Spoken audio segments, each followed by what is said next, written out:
elevated, but still have that same level of peace, that same level of comfort, to say, not peace, but that same level of comfort, because God can give you peace anywhere you're at, but you won't still have that same level of comfort. It's going to be uncomfortable.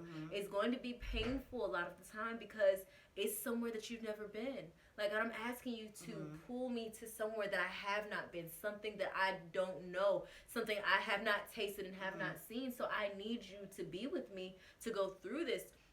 But a lot of times, I know, like with me, like when we were talking about this a couple weeks ago, that when you're going through that, the pain of it, the frustration of it not working how you expected it to work, or the things that come with that elevation, it's like, I wasn't ready for this.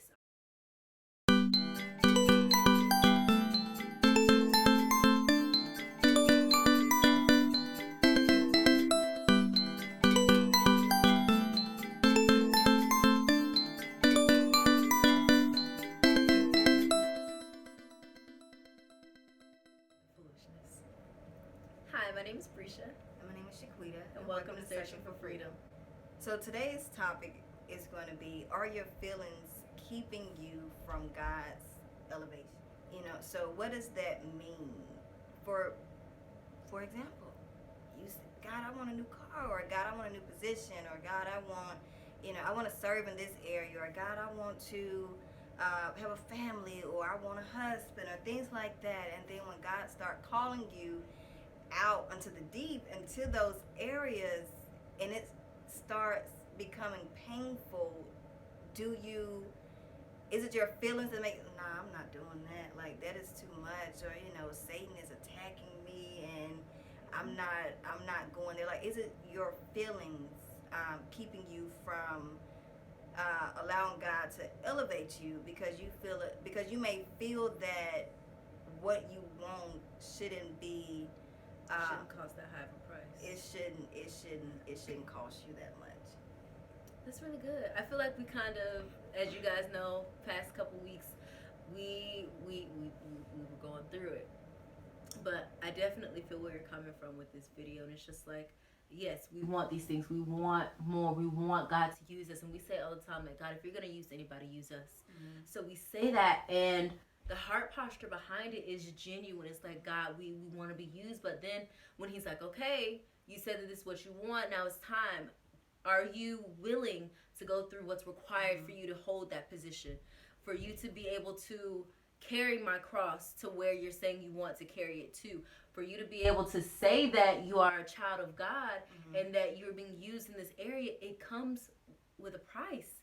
You cannot expect to be elevated but still have that same level of peace, that same level of comfort, to say, not peace, but that same level of comfort, because God can give you peace anywhere you're at, but you won't still have that same level of comfort. It's going to be uncomfortable. It's going to be painful a lot of the time, because it's somewhere that you've never been. Like, I'm asking you to pull me to somewhere that I have not been, something that I don't know, something I have not tasted and have not seen. So I need you to be with me to go through this.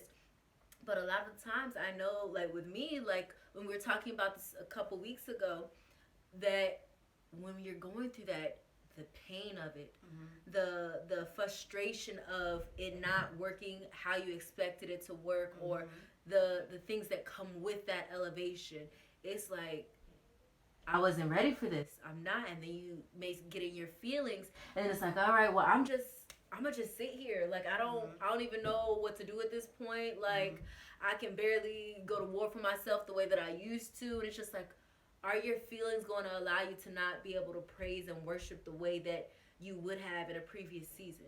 Right. And I think for me, I can definitely agree as well. Because I prayed some big prayers, getting out of my comfort zone of, God, just get me through this day. Now it's, God, I want more. God, please, like you said, like, God, please use me, or God, I want to be a homeowner, or God. And it's like, it comes at a cost. Like, searching for homes is not easy. A lot of sacrifice. It's a lot of sacrifice. And I'm doing good. We'll I had to woosah.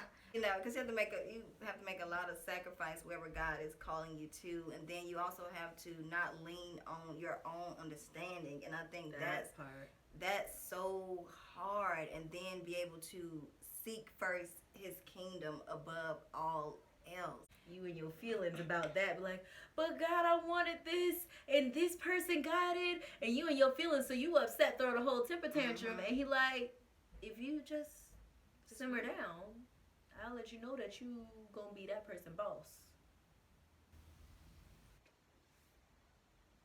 Okay. I mean, you just said a whole word right there, because that did happen to me. You know, that did happen to me becoming the team lead. God, I want to do more. God, let your will be done. Okay, God, you bringing me to, oh my gosh, I'm a team lead now. I'm somebody's boss. I'm no longer. And then my peers who told me to get the job, you know, to go apply for it, and I applied for it and I got it, and I was, y'all, I got it. And they were like, oh, okay.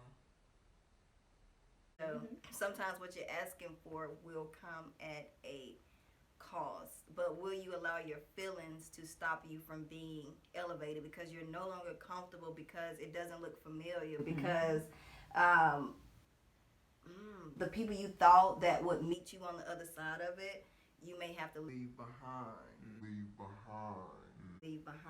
Or you may find yourself like, dang, God, I'm out here by myself, right? Like nobody understands. Right. Nobody understands. Nobody is out here with me. I don't know. Like, God, I even feel like you're not here. Like, where are you? You called me out here to the deep, and I don't even see you. Like, so what is it like when, because they always say that the teacher is quiet during the test, and it's like, okay, what is it? What are those emotions? What are things that you go through or that you deal with to try to overcome, or even just sitting in it sometimes? Because sometimes we do that. We have those moments where we just sit in our feelings, and it's like, okay, I asked for this, I'm seeing this, I'm feeling alone because nobody's understanding. It's like, why can't they see that I'm just trying to be better for my family? But God, in addition to that, the one that I've asked to help elevate me, I don't even hear from you no more. I'm not hearing. It's just, I'm only able to go back to the last thing that we talked about. There is nothing, no new information right now. There's no next step, no nothing. Like, what? well, I'm gonna be honest with you. I throw a temper tantrum. I have to be vulnerable with God, and I have to be honest. Like, I have to be like, it's like it burdens me to hide something from God. Like, God, you're calling me out here, and I'm feeling this way, or I'm angry, I'm upset, or you know, I feel lost out here. Where I have to vocalize that. So that's something that I do. Not right off though. You know, I may go into my quiet zone. God, you ain't talking to me. I ain't talking to you. that's the image. Not the 2-year-old. The silent treatment. God, you ain't talking to me. Bet. You know, but God ain't done with me yet. Like He know His child, you know. But while I'm doing that, He'll still send people to remind me, like, you're beautiful. Hey, you're having a great day. Or, you know, God's not done with you yet. Or, you know, hey, keep your head up. Or, hey, how are you doing? God will still show His love in other ways. Like, He'll show me that He's still here. So I would say, yeah, I throw temper tantrums. I get quiet. I try to take control of the situation. God, I asked for this. I'm seeing things move. Okay. I got it from here. I got it from here. And God is like, no, that is not what I asked you to do. I said, be still. The last direction I gave you was to be still. But now you didn't start calling the shots, calling this, doing this, you know, doing things on your own. That's not what I asked you to do. So that's why you're not hearing from me. Sum that up real quick. It's your fault. Don't get it twisted. It's not me. I've been here. You just took the wheel. Or you start talking. You didn't listen. I gave you a direction, and you start calling the shots, and you stopped listening to me. So that too. So I'm getting in my feelings, throwing a temper tantrum when it's like, what did I tell you to do? You said be still. So why are you moving? Like, you done hopped in the car and took a road trip without me. The one who like, don't you believe if I gave you a promise, if I told you this is going to happen, or that I have this for you, that I'm either going to fund the project, I'm going to bring the people that you need, I'm going to give you the finances that you need, I'm going to, you know, or it could be some things that before I honor this promise, I need to work through you. Some things that I may need to work on you with before I take you there. Because whatever it is, I'm not going to have you tear it down or have it, you know, destroy you.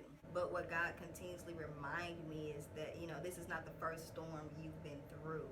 So I brought you through the last one. I can bring you through this. Right.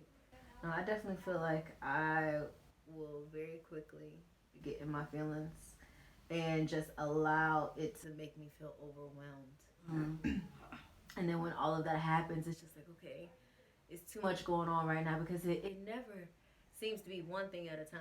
It seems to be multiple things at a time, and it's just like, wait, this is too much going on right now. So I'm gonna just sit over here in this corner real quick, and I'm gonna just chill and not worry about all that's going on right at this very moment, because it's too much. It's too much. So yeah, God, we just wanted to come on here and just be open and transparent and vulnerable with things we're going through, and also just put it out there. Are your feelings hindering you from God elevating you? Thanks, you guys, for spending another Friday with us. Hope to see you again next week. Make sure you like, comment, and subscribe. Smash that notification bell so you won't miss another one of our videos. Thanks for watching!